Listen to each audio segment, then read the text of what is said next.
বিসমিল্লাহির রহমানির রহিম। আসসালামু আলাইকুম। দীর্ঘদিন অসুস্থ থাকার পর আপনাদের সামনে কথা বলতে পারার জন্য আল্লাহর কাছে শুকরিয়া আদায় করছি। আমার কারাবন্দী অবস্থায় আপনারা আমার কারামুক্তি ও রোগ মুক্তির জন্য সংগ্রাম করেছেন, দোয়া করেছেন। সেজন্য আমি আপনাদের সকলকে ধন্যবাদ জানাচ্ছি। দীর্ঘ আন্দোলন সংগ্রাম ও ত্যাগের মধ্য দিয়ে আমরা ফ্যাসিবাদী অবৈধ সরকারের কাছ থেকে মুক্তি পেয়েছি। আমি আন্তরিক ধন্যবাদ জানাতে চাই আমাদের বীর সন্তানদের, যারা মরণপণ সংগ্রাম করে এই অসম্ভবকে সম্ভব করেছে। শত শত শহীদদের জানাই শ্রদ্ধা।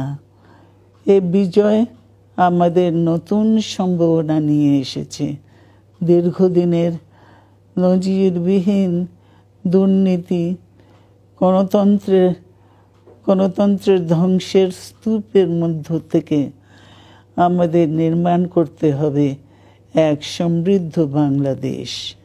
ছাত্র তরুণরাই আমাদের ভবিষ্যৎ।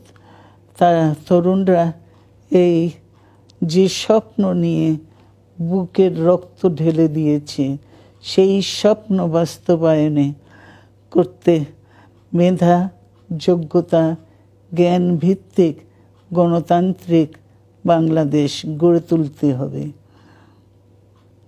শোষণহীন সমৃদ্ধ বাংলাদেশ।